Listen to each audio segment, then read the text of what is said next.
ሰላም ጤና ይስጥልኝ ተመልካቾቻችን እንደምን ከረማችሁ እንደምን ሰነበታችሁ። አሰላሙ አለይኩም ወራህመቱላሂ ወበረካቱ። ይህ ህግን በአዲስ እይታ የተሰኘው ፕሮግራማችን ነው። እንግዲህ ቀደም ሲል የተለያዩ እንግዶችን እየጋበዝን በተለያየ ርዕስ ፕሮግራሞች ስናቀርብላችሁ ነበር። ዛሬም ደግሞ አዲስ ርዕስና አዲስ እንግዳ ይዤላችሁ መጥቻለሁኝ። እንግዳችን አቶ ሙስጠፋ ሐሚድ ይባላሉ። የመጀመሪያ ዲግሪ በኮምፓራቲቭ ለው ከሱዳን ሀገር ወስደዋል። በተጨማሪም ደግሞ በርካታ መጽሐፎችን ጽፈዋል። አሁን ደግሞ ከወለድ ነፃ ባንኮች ላይ እያማከሩ እና ሪሰርች እየሰሩ ይገኛሉ።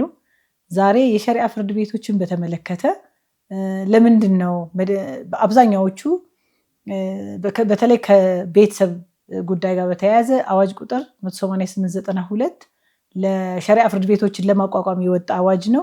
ከዚህ አዋጅ ጋር ተያይዞ በምርጫ በመደበኛው ፍርድ ቤት ወይም ደግሞ በሸሪዓ ፍርድ ቤት መዳኘት እንደሚቻል በግልጽ ተቀምጧል።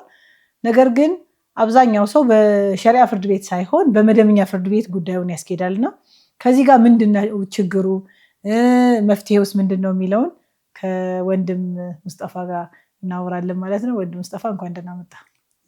ተጠብቃችሁ። በዋናነት ዛሬ የምናወራው ካንተ ጋር እንድናወራበት የፈለኩት ጭብጥ ምንድነው አዋጅ ቁጥር 18892 የሸሪዓ ፍርድ ቤቶችን ለማቋቋም የወጣ አዋጅ ነው። የሸሪዓ ፍርድ ቤቶች ደግሞ የተወሰነ ሊሚትድ የሆነ ስልጣን ተሰጥቶት ስራውን ይሰራል ማለት ነው። ለምሳሌ የውርስ ጉዳዮችና የባልና ሚስት ከፍች ጋር የተያያዙ የቤተሰብ ጉዳዮችን ብቻ እንዲዳኝ ተደርጎ እየሰራ ያለበት አሁንም እየሰራ ያለበት ሁኔታ ነው ያለው። በቅርብ አዋጁ እንዲሻሻል የባለሙያ ቡድን ተቋቁሞ ስራዎች ምናምን ተሰርተው ጥሩ ሂደት ላይ ነው ያለው። ግን ስቲል ችግሮቹ ግን አሉ፣ አሁንም እየተቀረፉ አይደለም። በተለይ ደግሞ እንደው በዋናነት እንድናወራበት በደንብ ትኩረት ሰጥተን እንድናወራበት ካንተ ጋር የፈለኩት ብዙ ጊዜ የሸሪዓ ያው ሙስሊም ከሆንክ ኦብቪየስሊ በኒካህ ስነስርዓት ነው ጋብቻው የሚፈጸመው ማለት ነው። ኒካሁን በጋብቻ በሃይማኖታዊ መንገድ ያደርጉና ፍቺው ግን ሲሆን ወደ መደበኛ ፍርድ ቤት ይሄዳሉ። ቀደም ሲል ፍቺውንም በመደበኛ ፍርድ ቤት አድርገው ሸሪዓ ፍርድ ቤት ሄደው ፍቺውን ያደርጉና ወደ መደበኛ ፍርድ ቤት ለንብረት ክፍፍሉ ይመጣሉ። ብዙ እንትን አይባልም ነበር። አሁን ግን ሰበር ቅጽ 25 ላይ ነው አንድ አስገዳጅ ትርጉም ሰጥቷል። በዛ ምክንያት እዛው መጀመሪያ ፍቺው ሸሪዓ ፍርድ ቤት ከተጀመረ በዛው ማለቅ አለበት ተብሎ አሁን በዚህ ሁኔታ እየቀጠለ ነው ያለው። ምክንያቱም ወጥነት እንዲኖር አንዳንዶቹን ደግሞ በጣም ልክ ያለውን አድቫንቴጅ እንዳያስወስዳቸው ፍቺው ሲሆን ሃይማኖቱን በመፈለግ እዛ ይዳኛሉ።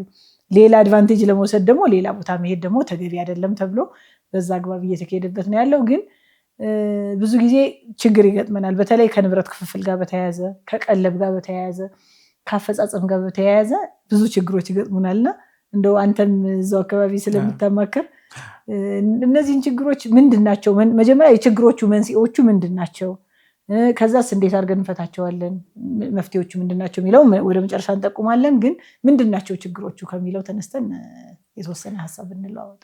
እሺ ቢስሚላህ፣ አመሰግናለሁ ለዚህ ፕሮግራም ስለጋብዛችሁኝ። ታዲስም አመሰግንሻለሁ። ያለሽንም እንቅስቃሴ ሁሉ ጊዜ ያለው በተለይ ሸሪዓ ጉዳይ ላይ በጣም ያሳስብሻል። እንግዲህ ያለኝን እውቀትም ልምድም ለማካፈል ወደ ተነሳሽበት ነጥብ ለመመለስና አዎ በአብዛኛው ጊዜ ሸሪዓ ፍርድ ቤትን ብዙ ጊዜ ሙስሊሞች ጋብቻቸውን በእስልምና ወይም በሸሪዓ ከሰሩ በኋላ ወይም ከፈጸሙ በኋላ ፍቺን ሲከሰት ግን ወደ መደበኛ ፍርድ ቤት የሚሄዱበት አብዛኛውን ኬዝ እናያለን። ለዚህ ዋናው ምክንያት ብዬ የምጠቅሰውና በተለያየ አጋጣሚዎች የተናገርኩት አለ አሁን የምደግመው ነገር ምንድን ነው?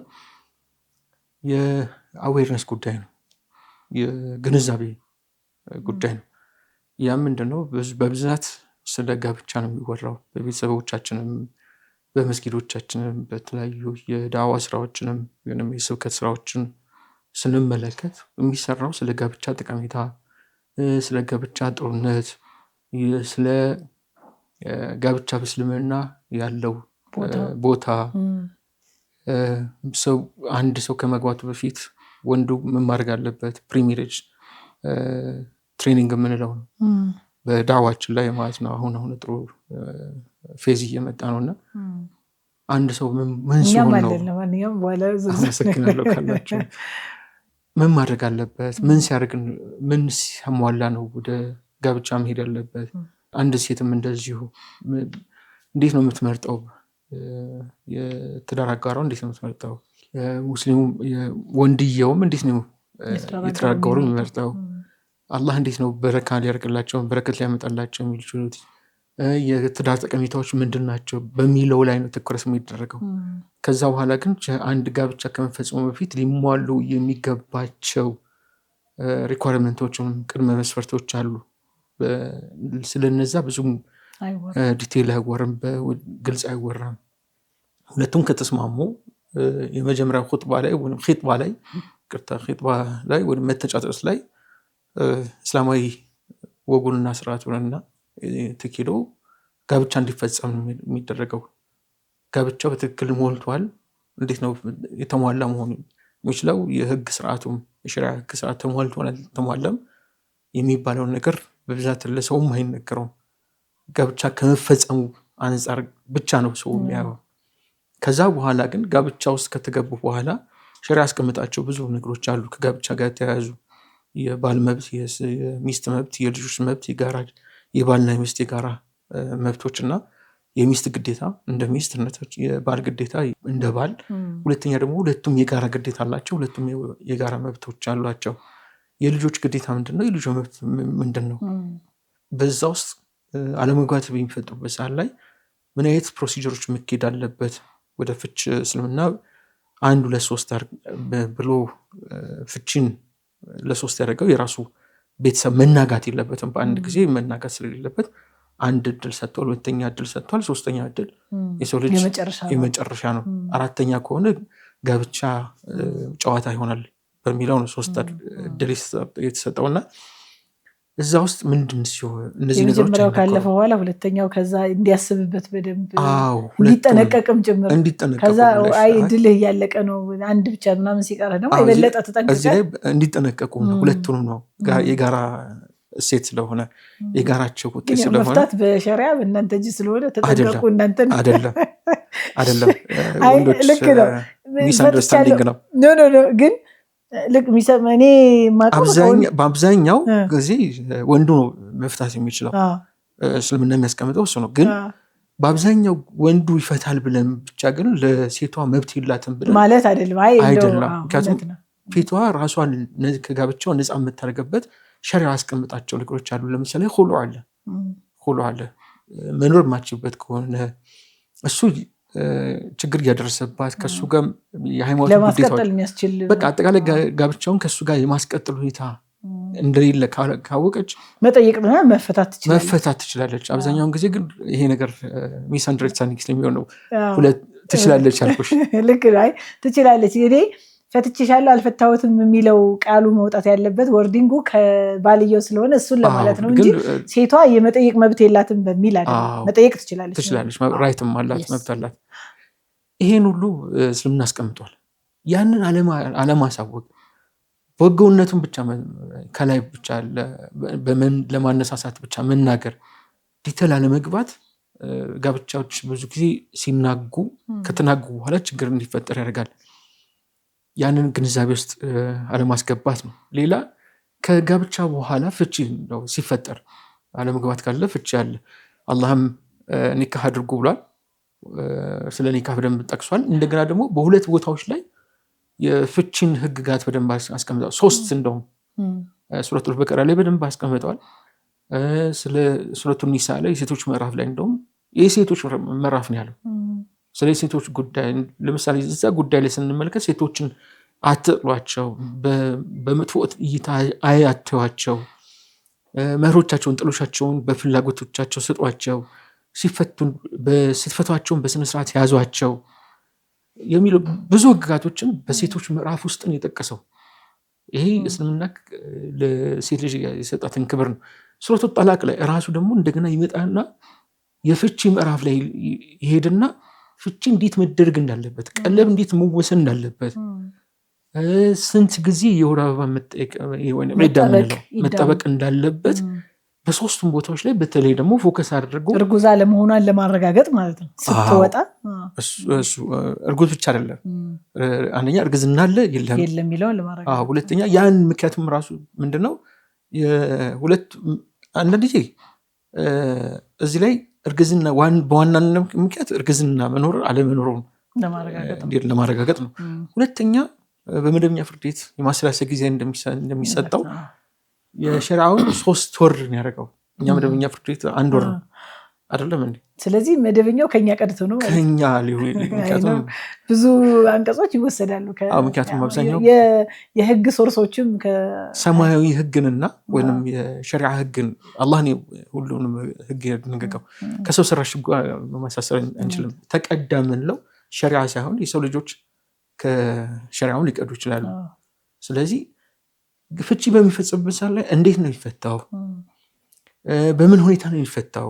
ለምሳሌ የፍቺ ቃል ተነግሮ ፍቺ የማይሆንባቸው አጋጣሚዎች አሉ። እነዛ ላይ በሚሆኑበት ሰዓት ላይ ምንድን ነው ብሎ ግንዛቤ ለሁለቱም ለወንዱም ለሴቱም ግንዛቤ አይሰጥም። እሺ በትክክል ጋብቻ ፍቺው ቫሊድ ሆነ በትክክል ተፈጸመ። ከዛው ለአፍተር ማዙ ምንድን ነው? ከጋብቻው ከፍቺው በኋላ ይመጡ ቅደም ተከተሎች ምንድን ናቸው? ቀለብን በተመለከተ ቀለብ እንዴት ይሰፈራል ወይንም እንዴት ይቆረጣል? ከቀለብ በኋላ የሴቷ መብት ምንድን ነው? የወንዱ መብት ምንድን ነው? የወንዱ ግዴታ ምንድን ነው? የሴቷ ግዴታ ምንድን ነው? የልጆች መብትስ ምንድን ነው? እንዴት ፍቺው ተፈጻሚነት ሊኖረው ይችላል? እስከ አፈጻጸሙን ንብረት ካለስ እንዴት ንብረት ይካፈላል? እንዴት በምን መጠን ይካፈላል? የውርስ ነገሮች ካሉስ ከጋብቻ በፊት አለ፣ ከጋብቻ በፊት ግን የለም። ስለዛም አይነገርም። ስለዚህ በአጠቃላይ ስፒሪቹዋሊቲውን መንፈሳዊነቱን እንጂ የሚገነዘው ህገ ደንቦቹ በደንብ ለፐብሊክ አይወጡም። ወይ መስጊድ ነው እንትን የሚደረጉት። መስጊድ ውስጥ ደግሞ ኪታቦችን በማቅራት ላይ ነው። ኪታቦች ላይ ስንቱ ነው የሚያስታውሰው? ምክንያቱም አንድ ስፔሻላይዝድ አድርገሽ ያንን ነገር አታስጠኘው። ግን አንድ ኦርጋናይዜሽን ቢሆን አንድ ነገር አንድ ተቋም ቢኖር ይሄኛውን ብቻ ለምሳሌ ቀደም ብለሽኛል የቅድመ ጋብቻና ድህረ ጋብቻ አገልግሎት አለን ብለሽኛል። እዛው ላይ ቢካተት ሰው አዌርነስ ይኖረዋል፣ ግንዛቤ ኑሮት ስለሚያገባው ሰው ምን ጣፈንታ የልጆቹን ጣፈንታ የገንዘቡን ሁሉንም ነገር መወሰን ይሄ ያለመኖሩ የዌስተርኖችን ወይም ምዕራባውያን ወይም ለእስልምና ቀና ወይም ለሸሪዓ ቀና አመለካከት የሌላቸው ማህበረሰቦች የሚያሰራጩትን የተሳሳተ ግምትን ሰው እንዲያብላላው ያደርገዋል እንጂ ሸሪዓው ትክክለኛ መሆኑን ስላደረገገጥ ነው። የዌስተርኖቹ ወይም ለእስልምና ቀን ለሸሪዓ ቀን አስተሳሰብ የሌላቸው ሁል ጊዜ እስልምና ወይም ሸሪዓ ሴቶችን ይበድላል፣ ሴቶችን እንትን ያደርጋል፣ ይጨቁናል፣ ጋብቻው ላይ በጣም ፍትህ አይደለም፣ ለወንዶች ያደላል የሚለውን አስተሳሰብ ስለሚያራምዱ ነው። እና አጠቃላይ ስቋቸው የግንዛቤ እጥረት ነው። ጠለቅ ያለ የግንዛቤ እጥረት ከጋብቻ በፊትም ከጋብቻ በኋላ ስላለ የግንዛቤ እጥረቱ ያለው አሁን አንተ በገለጽክበት መንገድ ከሆነ ግለሰቦቹ ላይ ወይም ደግሞ የሚጋቡት ሰዎች ላይ ያለውን ግንዛቤ እጥረት ነው። ወደ ሸሪዓ ፍርድ ቤቶቹ ስንመጣ ደግሞ አሁን በሌላው አንግል ደግሞ ሸሪዓ ፍርድ ቤቶች እስከ አሁን ቅድም ያነሳሁት ዋናው ጥያቄ በሸሪዓ ፍርድ ቤት መሰረት አንዳኝም ሄደው ኒካሁን ለማውረድ ሸሪዓ ፍርድ ቤት ይሄዳሉ። ልክ ኒካሁ ካወረድላቸው በኋላ ይዘው መደበኛ ፍርድ ቤት ይሄዳሉ። ለምንድን ነው ሲሉ በትክክል ስለማያካፍለን ንብረታችን እዛ ሄደን የምንዳኝም ነው የሚሉት ማለት ነው። ስለዚህ ሰዎቹ ከዛ በፊት አንድ እኔ መጨመር ያለባት አሁን ሰዎቹ ላይ ያለውን የግንዛቤ እጥረት አንደኛው እንዳልነው ይሄ ቀድሞ ስለ ጋብቻው በቂ እውቀት ኖሮት አለመግባት አንድ የችግሩ ምንጭ እንደሆነ ስለ ጋብቻ ህጎች ማለት ነው። ሁለተኛው የጋብቻ ውል አለመኖር በጣም ቲክቶክ ራሱ በጣም ብዙ ጊዜ ሰርቼበታለሁ። የጋብቻ ሰርቲፊኬት እና የጋብቻ ውልን በተመለከተ በጣም የጋብቻ ውል አላችሁ ስላቸው በፍርድ ቤትም በመደበኛው የሲቪል ሄደው እከሌና ከሌ ባልና ሚስት ናቸው ተብሎ በፎቶግራፍ ተለጥፎ የሚመጣውን ሁልጊዜ የጋብቻ ውል አድርገው ያመጡታል። የጋብቻ ውል ግን ማለት ያኛው የሚያስረዳው ቀበሌም ምንድነው የክፍለ ከተማ ምናምን ሄደው የሚያወጡት ሰርቲፊኬት ለምሳሌ መሐመድና ጀሚላ ቢሆኑ መሐመድና ጀሚላ ባልና ሚስት ናቸው የሚለውን ለማስረዳት ብቻ ነው። በቃ ሌላ ዓላማ የለውም። የጋብቻ ውል ግን ለምሳሌ የቀደሙ ልጆች ቢኖራቸው የልጆችን አስተዳደር፣ የቀደመ ንብረት ቢኖራቸው የንብረታቸውን አስተዳደር፣ ከዚህ በኋላ የሚያፈሩት ንብረት ቢኖር ከዚህ በኋላ ያለውን የንብረቱን አስተዳደር፣ የግል ንብረታቸውን፣ የጋራ ንብረታቸውን፣ የቤታቸውን ያኗኗር ሁኔታና ስርዓት የሚወስኑበት ውል ማለት ነው። ማናችንም የለንም፣ ከኔ ጀምሮ አብዛኛው የለንም ማለት ነው። እና በጣም ብዙ ጊዜ ስጠይቅም እንደው የተወሰነ እንትን ካልሆነ በስተቀር የጋብቻ ውል የለንም። ስለዚህ እኔ እንደው በደንብ አሁን ከአንተም በተጨማሪ መጨመር የፈለግኩት እያንዳንዳችን የጋብቻ ውል ቢኖረን ብዙ ነገርን አድሬስ የምናደርግበት ስለሆነ የጋብቻ ውል ይኖረን። ሸሪዓው ደግሞ ተዋዋሉ። አንዳንድ ጊዜ በጣም ግራ ይገባል። ተዋዋሉ መጻጻፍ ለእናንተ ነው ምናምን ነው። እያንዳንዱ የሆነ ቁርአን አውጥተው ያሳዩሃል እንዴት መዋዋል እንዳለብህ። መጻፍ ያለበት ሰው ራሱ እምቢ ማለት እንደሌለበት ምናምን ሁላ። ግን የማንጻጻፈው እና የማንዋዋለው ደግሞ እኛ ነው ሆነ እንገኛለን። ስለዚህ እንዋዋል የሚለውን መጨመር ፈልጌ ነው። ሌላው የግንዛቤ እጥረት ያልከው ላይ ከፍርድ ቤቶቹ አንጻር ደግሞ ያለውን እጥረት እንሂድበትና ከፍርድ ቤቶቹ እጥረት አኳያ ስንመለከት ጥሩ ጥያቄ ነው ያነሳሽው። አሁንም ወደ ማህበረሰቡ ይሄዳለሁ።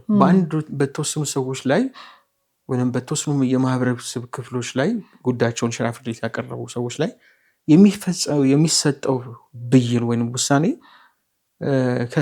አግባብ ወይም ፍትሃዊ ያልሆነ በሸሪዓ ስም ሆኖ ፍትሃዊ ሚዛና ያልሆነ ሲሆን እዛ የተደረገው ውሳኔ ለእኔም አይጠቅመኝም። ስለዚህ ሸሪዓው ፍርድ ቤቱ አይደለም ሸሪዓው ስለሚበድል ነው። ስለዚህ ለምን ሄዳለሁ ብለው ፍርድ ቤቱ በላይ በተፈጸመው ስህተት ሸሪዓውን የመንቀፍ የመኮንን ሁኔታና ፍራቻም ስላለ ለዛ ነው ወደ መደበኛ ፍርድ ቤት የሚሄዱት። ይህንን ነው በአብዛኛው ከሸሪዓ ፍርድ ቤቶች ውል ቢኖር ኖሮስ አሁን ውሉን ወደ ውሉ ልምጣለሽ። ጥሩ ጥያቄ ጠይቅሽኝ። ውል ቢኖር ኖሮ ምን ይሆናል? እስልምና ጋብቻ እንዴት ነው የሚያየው? መነሻችን እሱ ነው። ጋብቻ እንደ አንድ ውል ራሱን የቻለ ውል ነው። አንድ ውል በአንድ ውል ውስጥ ውል ተቀባይ ያለ፣ ውል ሰጪ ያለ። እስልምና ወሸሪዓን ስንመለከቱ ጋብቻው ላይም ሙጂብ ብሎ ይጠራዋል። ከዛ በኋላ ያኛውን ቃቢል ብሎ ይጠራዋል። ጋብቻውን የሚቀበለው አለ፣ ልክ እንደ ኺላፎቹ ማለት ነው። አንዳንዶቹ የሚሰጡትን ውል ተቀባይን መጀመሪያ ያደርጋሉ። ይህ ሴት ሆነው ግን ባልን ውል ተቀባይ አድርገው ይሄዳሉ። እሱ ሁለቱም አያጣላንም፣ ሁለቱም ያስኬዳል። አቡ ሐኒፋ እና ሌሎቹም መዝሃቦች እንዳሉት። ስለዚህ ውል እስከተባለ ድረስ ሁለቱም ነፃ መብት አላቸው ለመዋዋል። አባት ወይም ወላጆች በመዳር ላይ ነው ስልጣን ያላቸው እንጂ በውሉ ላይ ሙሉ ስልጣን ያላት ሴቷ ነች። ሙሉ ስልጣን ያለው ተጋቢውን ባልየው። ስለዚህ ለሁለቱ ወገኖች የተተወ ነው። ለሁለቱ ወገኖች የተተወ ነው።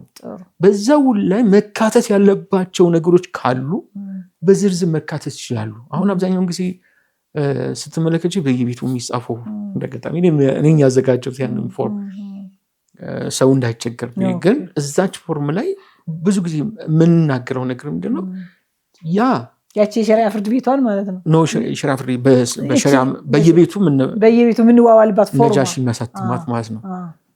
በየቤቱ የምንፈራረምባት እዛ ላይ ሁሉ ጊዜ የምንናገረው ምንድነው? ያ ጋብቻ መፈጸሙን ለማረጋገጥ ሸሪዓውን ጠብቆ ለመፈጸሙን ለማረጋገጥ የሚሰጥ ምስክር ወረቀት ነው።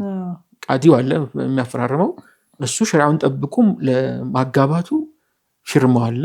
ተጋቢዎቹም ፈቃደኛ መሆን ኮንሰንት እንዳላቸው እዛ ላይ ያስቀምጣል። ነገር ግን ስለ እንትንም ያስቀምጣል የንብረት ጉዳያቸውን ትንሽ ወረድ ብሎም ያስቀምጣል። አሁን ከገባ እንጂ እኔ ባዘጋጀሁት ላይ የለም አልነበረም።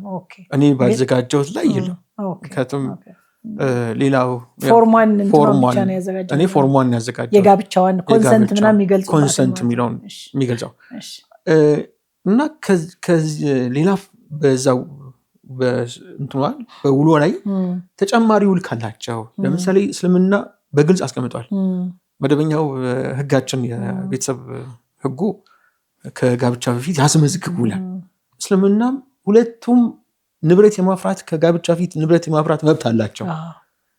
ስለዚህ ሁለቱም የራሳቸው ንብረት የሆነውን ነገር ቀድሞ ማስመዝገብ ይችላሉ ነው። አያስገድዳቸውም። ግን ከፈለጉ ግን ይችላሉ። ከፈለጉ እዛው ላይ ይሄ አለኝ ብሎ ማስመዝገብ የኔ ነው ከጋብቻ ፊት የፈራ ነው ብለው ሁለቱም የየራሳቸውን ንብረት በዝርዝር ሊስት አድርገው በምስክሮች ፊት አታች ማድረግ ይችላሉ። ምክንያቱም በምስክር ፊት ውል ስለሚጸና በሸሪዓው ያንን አድርገው ከተፈራረሙ በኋላ መለያ ፍቺ በሚፈጽምበት ሰዓት ላይ ሪፈረንሳቸው ምንድን ነው? ይሄ አሁን መጀመሪያ ሊጠቀስኩልሽ ያለ ፎርም አይደለም። ከዛ ውጭ ከዛ ጋር አታች ተደርጎ አባሪ ሆኖ የሚያዘው የውሉ አካል የሚሆነው የስምምነት ሰነድ ነው። ያንን ይዘው ሸሪዓ ፍርድ ቤት ቢሄዱ የትኛውን ፍርድ ቤት ቢሄዱ በተለይ ሸሪዓ ፍርድ ቤት ነው የማነሳው ነው። ሸሪዓ ፍርድ ቤት ሲሄዱ ውል እስካለ ድረስ ያንን በውላቸው መሰረት ነው በውላቸው መሰረት ያካፍላቸዋል። በውላቸው መሰረት ይለያቸዋል። ይሄ ግን እዛ ላይ ልክ እስልምና ካምፓኒ ሎው የሚል ህግ አለው በሙዓመላት ላይ። አንቺ የሆነ ፓርት ታዋጫለሽ፣ እኔ የሆነ ፓርት አዋጣለሁ። በኋላ ስንከፋፈል ወይም ትርፍ ስንከፋፈል ወይም ግጭት ተፈጥሮ ስንለያይ ባዋጠነው ልክ ነው የምንለያየው። ይሄ ሸራካ እንለዋለን፣ ሙሻረካ እንለዋለን። እነሱ የሚለያዩት በዛ ነው። በውላቸው መሰረት እናለያያቸዋለን። ያ አለመኖሩ እዚህ ላይ እንድትቆም ያለመኖር ምን ፈጠረ የሚለውን እንቀጥልበታለን። ተመልካቾቻችን እንግዲህ ቀደም ሲል ከሸሪዓ ፍርድ ቤት ሄደው አብዛኛዎቹ ሙስሊሞች መዳኘት የማይፈልጉት በምን ምክንያት ነው የሚለውን ሀሳብ አንስተን ነው እየተወያየን ያለ ነው። በብዛት ደግሞ የጋብቻው ምስክር ወረቀት ነው እንጂ የጋብቻ ውል የለንም። ብዙዎቻችን ሄደን እንተና ባል ነው እንተና ሚስት ነው እከሌ ዋስ ነው ተብሎ ይጻፋል። ከዛ ውጭ ግን ንብረት የሚያፈሩበትን መንገድ ወይም ደግሞ ወደፊት የሚያፈሯቸው ንብረቶችን በተመለከተ በግልጽ ስለማናስቀምጥ ለተወሳሰበ ችግርና ሁኔታ እንጋለጣለን ማለት ነው። ይህንን በተመለከተ እንግዲህ ተመልሰን ስንመጣ የምንወያይበት ነጥብ ይሆናል ማለት ነው። አብራችሁን ቆዩ።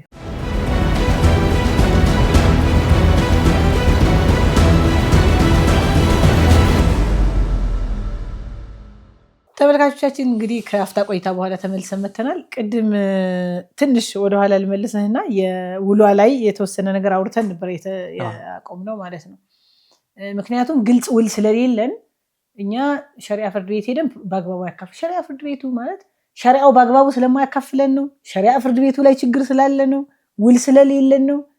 እኔ ግን የማውቀው እኔ ባለኝ እንትን በቃ ሴቶች በጣም ፕሪቪሌጅ እንደሚደረጉ ነው በኢስላም ማውቀው። ያጠባችሁበትን ይክፈሏችሁ እኮ ተብሎ አንድ ታሪክ አውቃለሁ። እንደውም እነግርሃለሁ በኋላ ማለት ነው። እና አፋር ክልል የሆነ ነው 10 ልጆች ወልዳለች ሴትዮዋ። እንግዲህ አፋር ሶማሌ ምናምን አካባቢ ሴቶች በጣም ጠንካሮች ናቸው። ቤታቸውን ይሰራሉ ምናምን በጣም ብዙ እንትን ላይ አስተዋጽኦ አላቸው። ከዛ ንብረቱ የኔ ነው እንትን አሉ። ሸሪዓ ፍርድ ቤት ሄዱ። እኔ በጣም ደስ ያለኝ እንደው እንትናቸው ማለት ከሄዱ ሸሪዓ ፍርድ ቤት ጠየቁ። ክርክርት የፍቺ እንትን ያደረው የጠየቁት መጨረሻ ላይ ንብረት ስጣት አሉት ማለት ነው።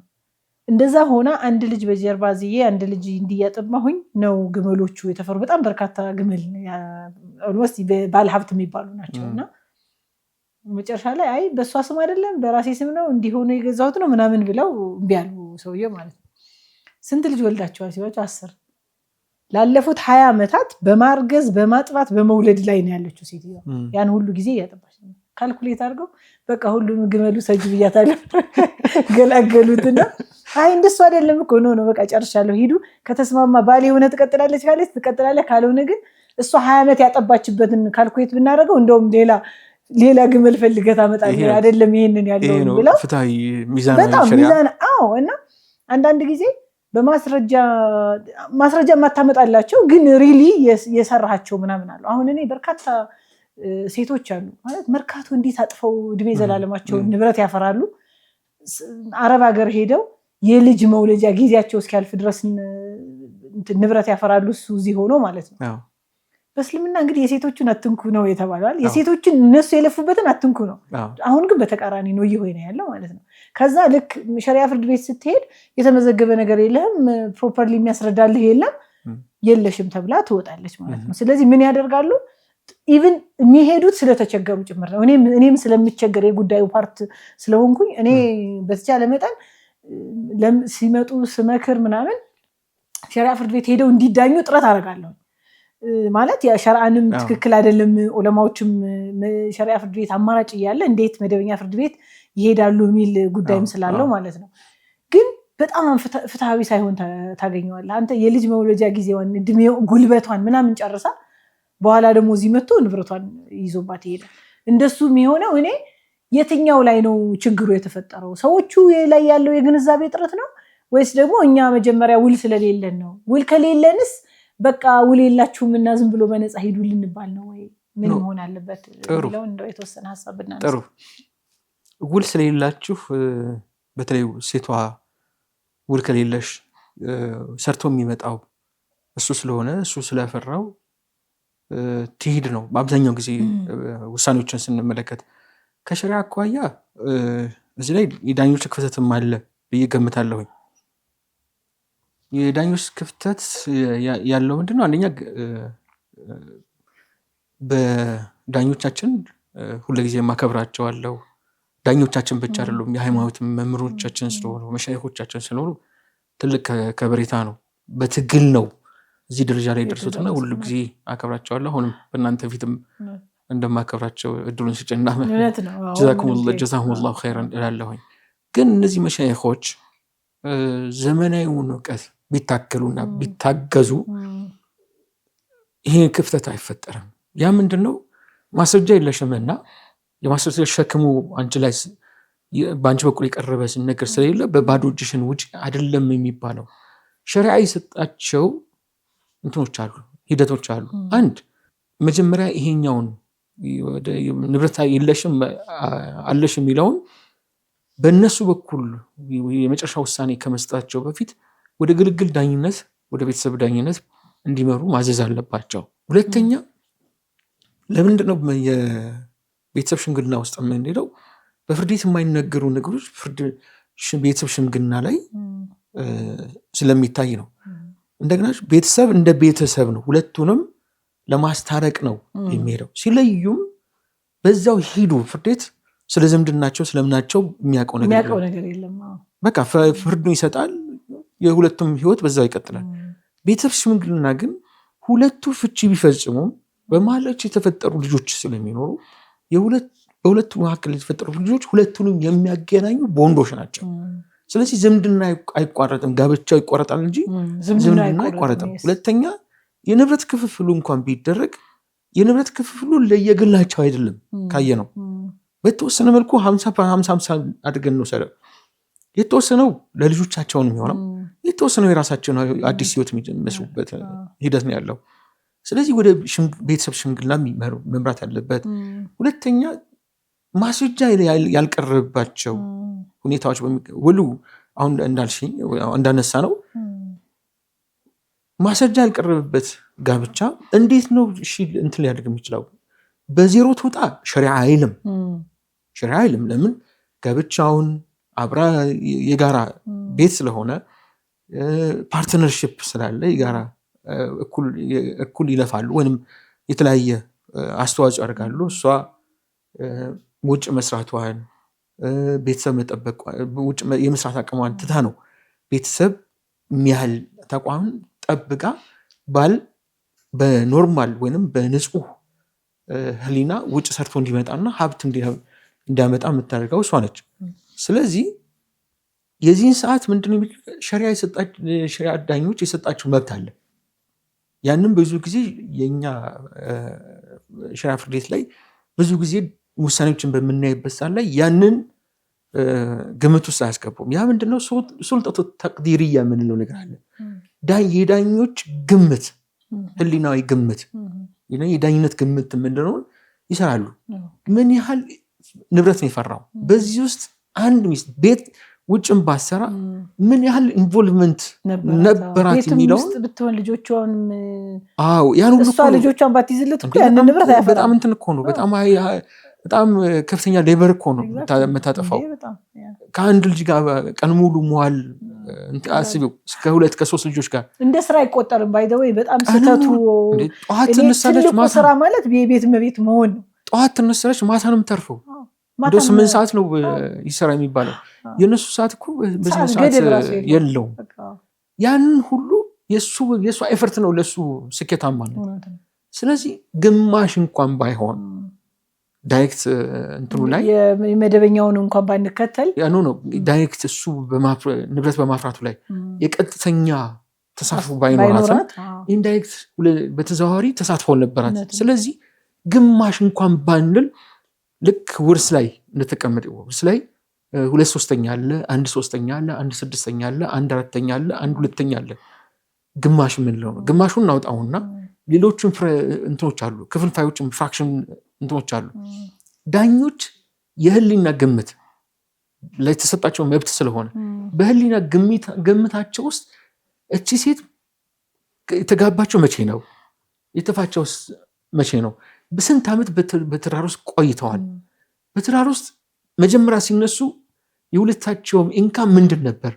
ወደ ኋላ ተመለሰው አሁን ስንት ኢንካም አላቸው? ለምሳሌ ቢነሱ 100,000 ብር ሊሆን ይችላል የሁለታቸው፣ የሱ 100,000 ብር ሊሆን ይችላል። ሲላዩ ግን የሱ 20 ሚሊዮን ሊሆን ይችላል። ብቻውን አይደለም የሚያደርገው። አሁን ውጭ ብቻውን ነው። ይሄም ቤተሰብ በመያዝ ላይ ግን ከፍተኛ አስተዋጽኦ አለ። ስለዚህ ይሄን ግምት ውስጥ በማስገባት ከ100,000 ብር እስከ 20 ሚሊዮን ግምት ውስጥ አስገብተው የእሷን ልፋት 1/3 ይበቃታል ወይ 2/3 ይበቃታል ከአጠቃላይ ንብረቱ ወይ እንትኑ ሳይጨምር ማለት ነው። በነገራችን ላይ የቤት ቁሳቁስ ሳይጨምር፣ የቤት ቁሳቁስ በሸሪዓ ለሷ ነው።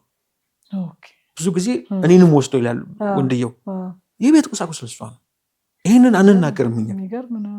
የቤት ቁሳቁስ እያንዳንዱ ማንኪያ ቆጥረው ተካፍሎ ነው የሚሄዱ እኮ አንዳንድ ጊዜ። አብዛኛው እንደዛ ነው። እልህ ስለሚይዛቸው ምናምን ይሁን እኔ አላውቅም። በቃ በጣም ለሷ ነው የሚደረገው፣ ለሷ ነው የሚደረገው። በነገራችን ለዚህ ላይ እኔ ፈትዋ እየሰጠሁ አይደለም። አይ ፈትዋ አይደለም። ብዙ ጊዜ ይሄን እዚህ ላይ ልናገር የምፈልገው ቀዷ እና ፈትዋ ይለያያል። ጁዲሸሪ እና ወይም ዳኝነትና ፈትዋ ይለያያል። ፈትዋ አሊሞቻችን ተቋሞቹ የሚሰጡት ነው። ይሄ በዳኝነት በተቋም በጁዲሸሪ ወይም በዳኝነት ስልጣን ውስጥ በሁለቱን ተከራካሪ ወገኖች አይተን የምንወስነው ውሳኔ ነውና እኔ የምናገረው ከዳኝነት አንጻር ነው፣ ከቀዷ አኳያ ነው እንጂ ከፈትዋ አኳያ አይደለም። ስለዚህ ከዳኝነት አኳያ የቤት ቁሳቁሶች ለሷ ነው። አንድ እሱን ከዛ በኋላ የህሊና ግምታቸውን ይዘው አመቱንም ቆጥረው መወሰን አለባቸው። ይሄንን እንዴት እናምጣው? አሁን ችግሩ ኪታብ ውስጥ የለም። አንድ ችግር አለ። አንድ ኮዲፋይ አለመደረጉ ህጉ ሌሎች በሸሪዓ የሚተዳደሩ ወይንም ሸሪዓ ፍርድ ቤት አንድ ጁዲሸሪ ፓርት የሆኑ እንደ ማሌዥያ፣ ፓኪስታን፣ ሌሎች ሀገሮች አሉ። መደበኛ ፍርድ ቤት አላቸው፣ ሸሪዓ ፍርድ ቤትም ያላቸው አሉ። ግን በደንብ ኮዲፋይድ የሆነ ኮዲፋይድ ህግ አላቸው። ግብፅን ብትሄጂ፣ ጆርዳን ብትሄጂ፣ ሳውዲ ብትሄጂ፣ ሱዳን አጠገባችን ሱዳን፣ ታንዛኒያ፣ ናይጄሪያ በምትሄጂበት ሰዓት ላይ ሸሪዓ ኮዲፋይ ነው። ኩዌት በምትሄጂ ኮዲፋይ ነው አለ ሁሉ። ኮዲፋይ አለመደረጉ አንድ ዳኞች በየራሳቸው የራሳቸውን ውሳኔ የራሳቸውን መዛብ ይዘው እንደሄዱ ያደርጋል። አንድ እንቀጥል። ሁለተኛ ኪታብ ውስጥ የሌለውን ነገር ምን እናርግ ይላሉ ዳኞች። አንዳንድ ዳኞችን በግል ስንጫወት ኪታብ ውስጥ እኮ የለም፣ እኛ ምን እናርግ? እኛ ኪታቡን ይዘን ነው ምን የምናደርገው? ኢጅቲሃድን ዘጉት። ጥረት ማድረግን ሪሰርችን ዘጉት። ኢጅቲሃድ እኮ አላበቃም። እስከ የውል ቂያማ ኢጅቲሃድ አለ። ሁሌ ዑለሞች ኢጅቲሃድ ያደርጋሉ። ኢጅቲሃድ አድርገው ኪታብ ውስጥ ያልተገኘን ነገር ላልተጠቀሰ ጉዳይ ውሳኔ ወይም መፍትሄ ያዘጋጃሉ። ስለዚህ ኢጅቲሃድን ይዘጉታል እነሱ። ኪታብ ውስጥ የለም እኮ 4 መዛብ ውስጥ የለም። እሺ 4 መዛብ ውስጥ የለም አይደለም እንዴ? እና ምን ከሌለ ምን ይሁን ተብሎ አሁን ምንድነው ማድረግ ያለባቸው? ይህ ልክ የመደበኛው ቀድሞናል፣ ሸሪዓው ግን አስቀምጦታል። መደበኛው ፍርድ ቤት ምንድን የሚያደርገው? የሰበር ውሳኔዎችን እንደ መረጃ ወይንም እንደ ማጣቀሻ እንጠቀማለን። እንደገና ደግሞ ከዚህ በፊት የተሰጡ ሌሎች ሀገሮች ላይ የተሰጡ ውሳኔዎችን እንደ ማጣቀሻ አድርገን ወደ ፍርድ የምንሄደው። ዳኞች እዚህ ላይ የዚህ አይነት ቻንስ እንዳላቸው፣ የዚህ አይነት እድል እንዳላቸው በሸሪዓ እንደተዘጋጀላቸው ማወቅ አለባቸው። በዚህ ጉዳይ ላይ ማሌዥያ ላይ እንደው ማሌዥያ እምለው ለምንድነው በእስላማዊ ህግ ላይ በጣም ሪሰርች አድርገው አዳዲስ ነገሮችን የፈጠሩ እነሱ ስለሆኑ ማሌዥያ ላይ ንብረት ክፍፍል ላይ ምንድነው ውሳኔ የሚሰጠው? ግብጽ ላይ በዚህ ጉዳይ ላይ የተሰጡ ውሳኔዎችስ አሉ ወይ? እዛ የተሰጡት ውሳኔ ሸሪዓን መሰረት አድርገው ኢጅቲሃድን መሰረት አድርገው ስለሆኑ ለእኛ ሸሪዓ ፍርድ ቤቶች ምን ይሆናሉ? እንደ ማጣቀሻ አድርገው ሊጠቀሙባቸው ይችላሉ። ማንም የሚከለክላቸው የለም። ምክንያቱም በአረብኛ ሰብቅ القضايا እንለዋለን። ከዚህ በፊት የተሰጡ ፍርዶች ለዳኞችም እንደ ማጣቀሻ አድርገው በዚህ ሁኔታ እንትን ሊያደርጓቸው ይችላሉ፣ ሊጠቀሙ ይችላሉ። ያንን ግን አለማድረጋቸው ሰው በኪታቡ ብቻ ከኪታቡ ብቻ አንወጣም በሚባልበት ሰዓት ላይ መውጫ ቀዳዳ ያጣና አይ ይሄዳሉ ወደ መደበኛ ፍርድ ቤት ይሄዳሉ ብሎ ፍቺውን እዚህ ይፈጽምና ወደዛ ለመሄድ ይፈልጋል። እሱን በተመለከተ አሁን እድሉ ዝግ ነው ማለት የፌደራል ጠቅላይ ፍርድ ቤት ቅድም እንደተናገረው ለህጎች ወጥነት እንዲኖራቸው አካሄዳቸው ስርዓት ያለው እንዲሆን ወይም ደግሞ አንደኛው ወገን አድቫንቴጅ እንዳያስወስድ ሸሪዓ ፍርድ ቤት የተጀመረ ጉዳይ እዛው ያልቃል። መደበኛ ፍርድ ቤት ከጀመሩ በዛው አግባብ ነው የሚጨርሱት እንጂ በዛ አግባብ ግን እኔ እንደው አንድ በደንብ ጠንከር አድርጌ መሄድ የምፈልገው በየትኛው መንገድ ቢሆን ውል ይኖራል ነው። ውል ይኖራችሁ እኔ ሁላችንም ውል ይኖራል። ውል ካለን እንደ ባለሙያ ምናስ እንትን ኤግዛክትሊ እኔ ሁል ጊዜ ሸሪዓ እንዴት እኛን አድቫንቴጅ እንደሚያደርግ እኔ ስለያወቅኩ ነውና አጋጣሚ ሆኖ ሰዎች በጣም ባለሀብቶች ናቸው። እንግዲህ አላህ የመረጠውን ወሰደ። አንደኛው ልጃቸው ሞተ። 4 ልጅ 5 ልጅ ምናምን አካባቢ ያላቸው ፋይናሊ ምን ሆነ እኩል ነው የሚለው እና ልጅቷ እኔ ጋር መጣች። ስትመጣ እኔ በቃ እኩል ማለት በጣም ነው ደስ ያለኝ። ይሄ በጣም የቆየ ኦልሞስት 80ዎቹ ውስጥ የተደረገ ውል ነው። ግን ሴትዮዋን በቃ መብቷን ያስጠበቀ ደስ የሚል አባት ደስ አይልም እንደው በዛ ዘመን እና ውላቸው ግልጽ ነው። በቃ ንብረት የሚፈራው ንብረት በተለይ ወደ ሰሜኑ የተለመደ ነው። ይሄ እንደዛ እንትን ነው። ባለኩል ናት ይባላል። ባለኩል ማለት 50-50 50% ነውና ሸሪዓ ፍርድ ቤት ሂጂ ምናምን አልኳት። ለካ ሸሪዓ ፍርድ ቤት ስትሄድ እኔ በጣም ያን ቀን ነው እኛ ውል ስላልተዋዋልን ነው እንጂ ሸሪዓ እኛን አድቫንቴጅ እንደሚሰጠን የገባኝ አላውቀውም። እና ከዛ በተቃራኒ ያሉት እኔ በቃ ሸሪዓ ፍርድ ቤት ሂጂ አልኳት። እሺ አለች ምናምን በዚህ ተስማምተን ሸሪዓ ፍርድ የተቃራኒው ሰዎች መጡ። ከዛ መጡና አንቺ ጋር እንደመጣች ሰምተናልና ሸሪዓ ፍርድ ቤት ለምን ሂጂ አልሻት? እንዴ ትንሽ እውቀት አለኝ የሚሉ ሰዎች ስለሆነ እንዴ እናንተ መደበኛ ፍርድ ቤት ሂዱ ብላችሁ አትምከሩ ትላላችሁ እንዴ? እንዴት ነው? እዛ እኮ ከሄደች ያለኝ በውሉ መሰረት 50% ታገኛለች። እንደገና ከባሏ 50% ደግሞ 1/8 ትወስዳለች። እኔ በጣም ነው ደስ ያለኝ። እንደውም እንኳን ነገርከኝ እንኳን ነገራችሁኝ እስካሁን አላቅም ነበረ። ገብቶሃል አይደል? አሁን አድቫንቴጅ ሲያደርጋቸው መደበኛ ፍርድ ቤት ሊሄዱ ለነሱ ሲሆን ማለት ነው። እሷን ደግሞ አድቫንቴጅ የሚያደርግ ሲሆን ደግሞ ምናምን ከዛ እኔ አይ መጀመሪያውን እሷው ሸሪዓ ፍርድ ቤት ይሄዳል ውልሽ ትክክል ስለሆነ ሸሪዓ እኔ 1/8 እንደሚጨምርላት አውቄ አይደል ባላቅም እውቀቱም አልነበረኝም። ግን ሁልጊዜ ውል ፕሮፐርሊ ባለን ቁጥር ግን ሸሪዓ አድቫንቴጅ እንደሚሰጠን አውቀን ውል እንዲኖረን እኛ ልጆቻችንን ቢሆን አሁን እንደው አሁን ሄዳችሁ ደግሞ ከባል ከሚስቶች ጋር እንዳትጨቃጨቁ ኑ ውል ከሌለን ዛሬ ብላችሁ ማለት ነው። ግን ውል ቢኖር ጥሩ ነው። ስሙዝ አድርጎ ባልና ሚስት እንዲኖሩ ማድረግ ብዙ ነገር ስለሚያስተካክል ካልሆነስ እኛ ልጆቻችን ስናጋባ ሚኒመም ከዚህ በኋላ እንዲሸወድም ማለት በቃ እውቀት የሚያስፈልገው እኮ ተግባራዊ እንድናደርገው ነው። ስለዚህ ከዚህ በኋላ ልጆቻችን ስናጋባ እህት ወንድሞቻችን ስንድር በአግባቡ እኩል የሚለውን ነገር ገልጸን በየትኛውም በኋላ ሸሪዓ ፍርድ ቤት እኔ አሁን ይሄንን ነጥብ ያነሳሁበት ወንድም ሙስጠፋ ምን እንድታነሳልኝ ፈልጌ ነው። አንዳንድ እህቶች በቃ እንትኑ አድቫንቴጅ አላገኝም ብለው ስለሚያስቡ ፍቹ የት ይደረጋል? መደበኛ ፍርድ ቤት ይደረጋል። በዛውም ፕራክቲካል አንድ ኬዝ ልንገርህና ትሄድበታለህ። ከዛ ፍቹ መደበኛ ፍርድ ቤት ተደረገ። ፍቹ መደበኛ ፍርድ ቤት ተደርጎ ያንን ያደረገችበት ምክንያት ምንድነው? በቃ ምንም ውልም የለኝም ምንም የለኝም አላገኝ በቃ ሸሪዓ ፍርድ ቤት ብሄድ ሁሉም በሱ ስም ነው በሙሉ ንብረት የተመዘገበው እኔ ባዶዬን እቀራለሁ በሚል ነው። አስተዋጽኦ አላት ሴትየዋ። ግን ያንን አስተዋጽኦ መደበኛው ፍርድ ቤት ላይ ብዙ አስተዋጽኦ ማስረዳት አይጠበቅብህም በጋብቻ ውስጥ የተፈራ ከሆነ እኩል በቃ እሱን አድቫንቴጅ ለመጠቀም ነው ከዛ በኋላ ኦልሞስት እኩል ተካፈለች ማለት ነው ባል ማግባት ፈለገች ባል ማግባት ስትፈልግ አይ በመደበኛው ፍርድ ቤት ከሆነ ፍቺው የሰው ኒካ ይዘሽ ነው ያለሽው ኒካ አይወርድም ማለት ከዛ መጨረሻ ላይ ያደረገችው ምንድነው ሄደች ሸሪዓ ፍርድ ቤት ሄደች ከዛ ሸሪዓ ፍርድ ቤት ሄዳ ሰውየውን ብትጠራው አውቶማቲካሊ ሪጀክት ያደርገዋል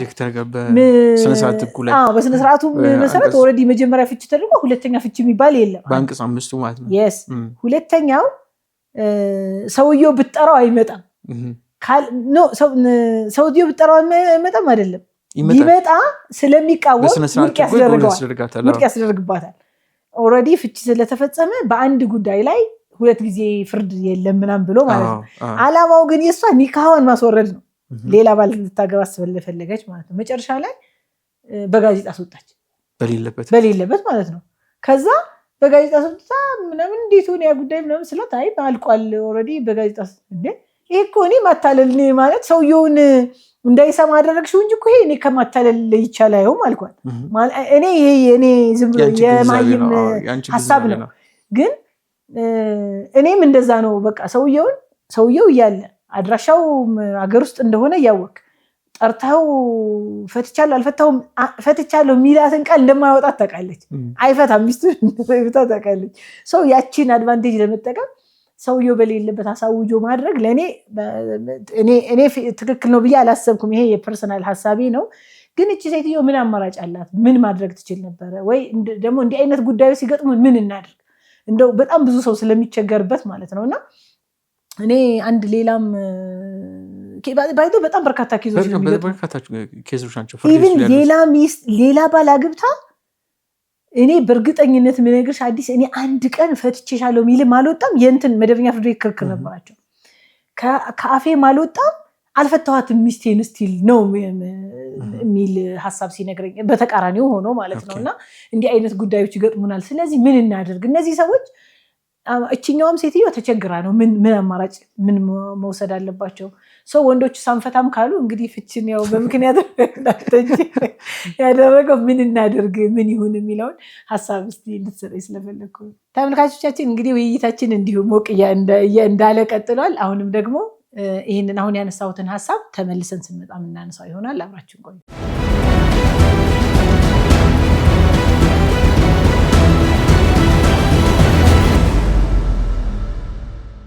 ተመልሰን መተናል ተመልካቾቻችን እንግዲህ ቀደም ሲል ካነሳው ሐሳብ ላይ የተወሰነ ሐሳብ አለኝ ያልክ ስለነበር ከውል ጋር በተያያዘ እሱን መቀጠል ይችላል አዲስ አንድ ቀደም ውል ይኖራችሁ ብለሽ አስረግጠሽ ስትናገረኝ የኔም እንትን ነው የኔም አቋም ነው መክረውም እሱን ነው ግን ይሄንን በምንልበት ሰዓት ላይ ተመልካቾችም ሆኑ ዑለሞች ይሄን ፕሮግራም የሚከታተሉ ሰዎች የኒካህን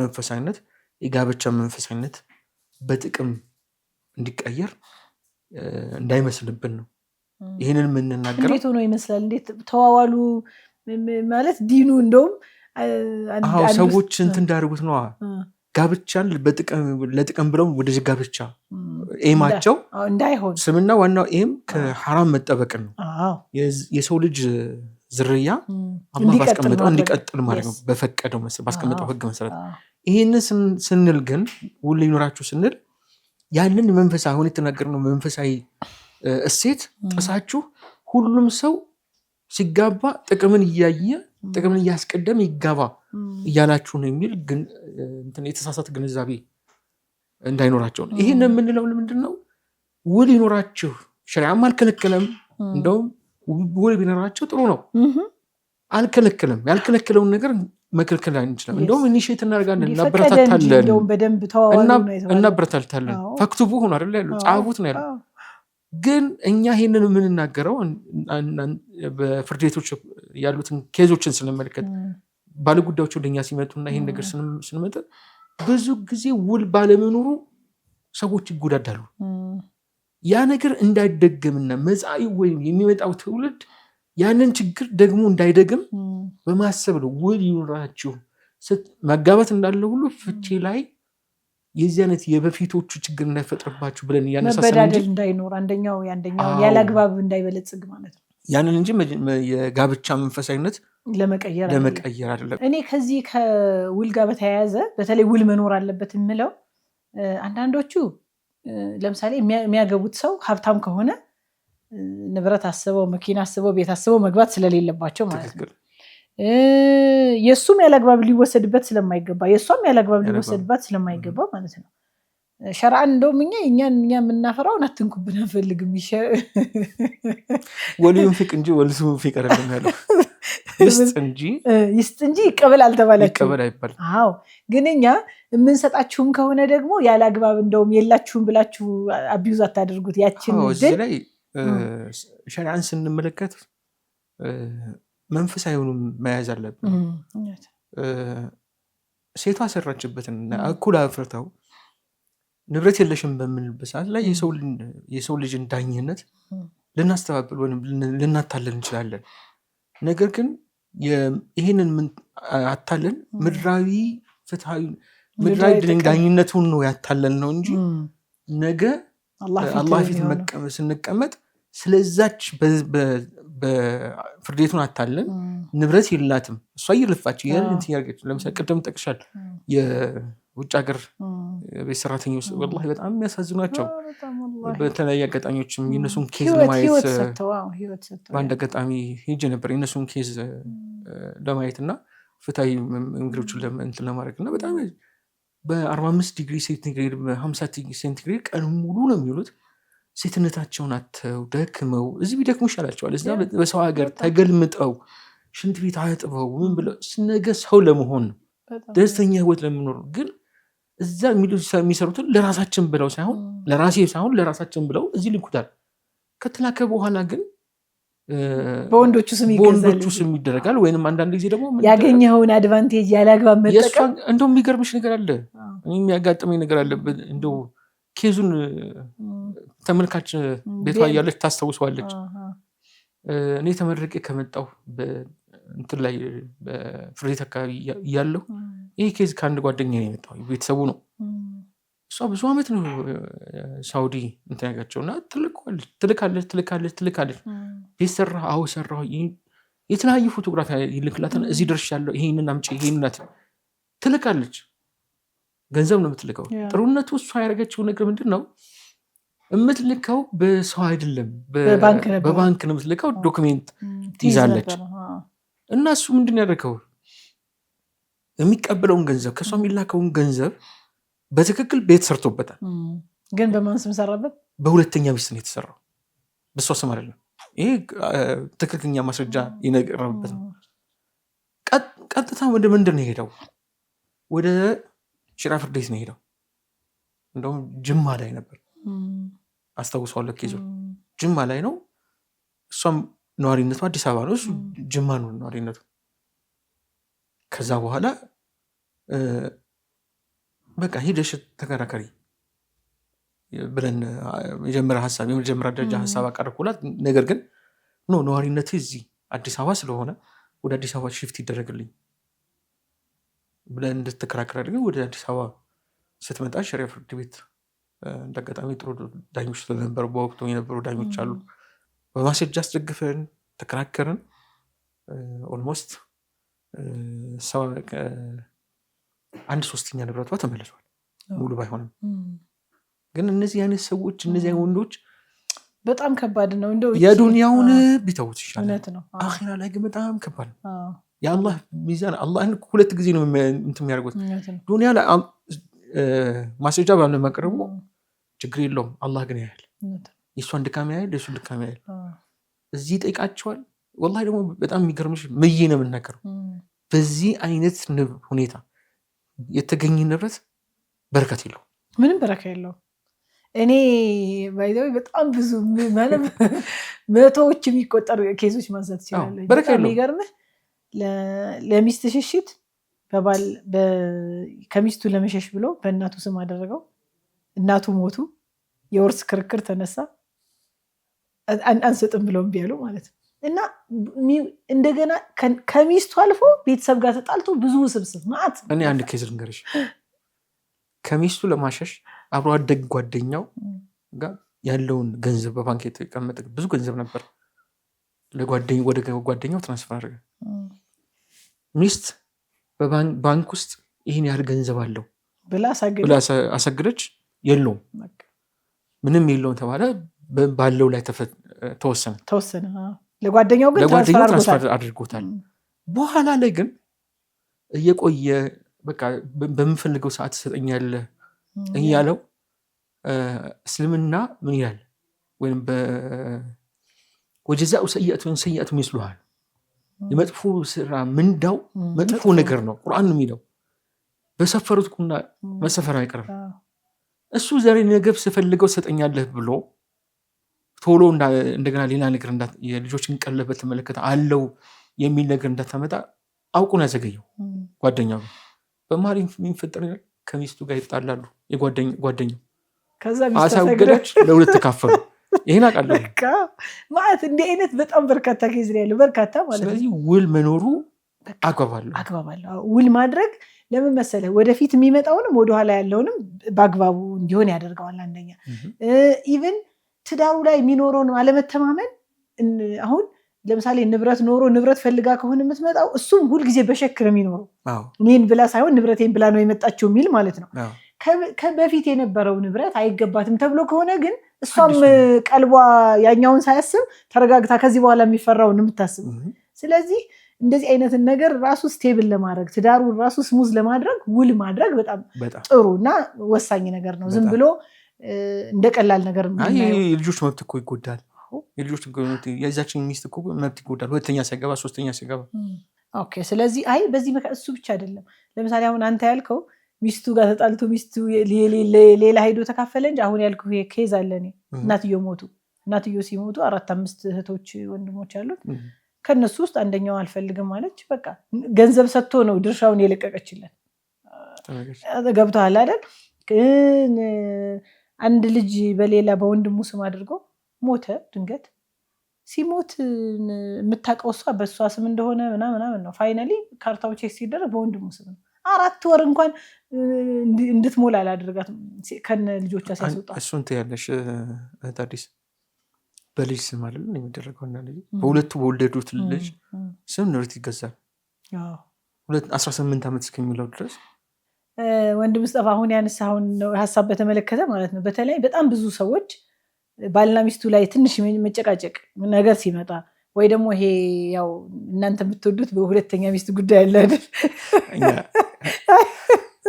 ወንዶች ጠቅላላ ይሄ ኢሹ ሲሆን ነው በጣም በቃ ደስ በጣም ሃፒታይት ኖሯችሁ ራሱ የምታዳምጡት ማለት ነው። እና ይሄ የሁለተኛ ሚስት ምናምን ጉዳይ ሲመጣ ያው እነዚህኞቹ መጀመሪያ የተገቡት ሚስቶች ጭቅጭቅ ምናምን ይመጣል። ጭቅጭቅ ሲመጣ ምን ወደሚል ያመጡታል? በልጆቻችን እናድርገው። ይሄ አንድ የመተማመኛ መንገድ ያደርጉታል። ግን እኔ ይሄ ርዕስ በጣም ጥሩ እንደው ብዙ ሰው እየተጠቀመበት ስለሆነ ማድረግ የሌለበት ነው ብዬ ስለማስብ ያንተንም ሀሳብ እንወስዳለን። ግን አሁን በዚህኛው ፕሮግራም መጨረስ የምንችለው ርዕስ ስላልሆነ ተመልካቾቻችን እንግዲህ ከወንድም ሙስጠፋ ጋር የዛሬው የነበረን ፕሮግራም ይሄን ይመስል ነበረ። ይሄኛውን በተለይ ባልና ሚስቱ አለመስማማት ሲኖር በልጆች፣ በእናቶች፣ በእህት፣ በወንድም ማድረግን በተመለከተ እንደው ጠለቅ ብለን እኛም ብንወያይበት ጥሩ ስለሆነ ለእናንተም ደግሞ ጥሩ ትምህርት ይሰጣችኋል ብለን ስላሰብን ሙሉ በሚቀጥለው ፕሮግራም እናቀርብላችሁ ይሆናል። የዛሬው ቆይታችን ይህን ይመስል ነበር። መልካም ጊዜ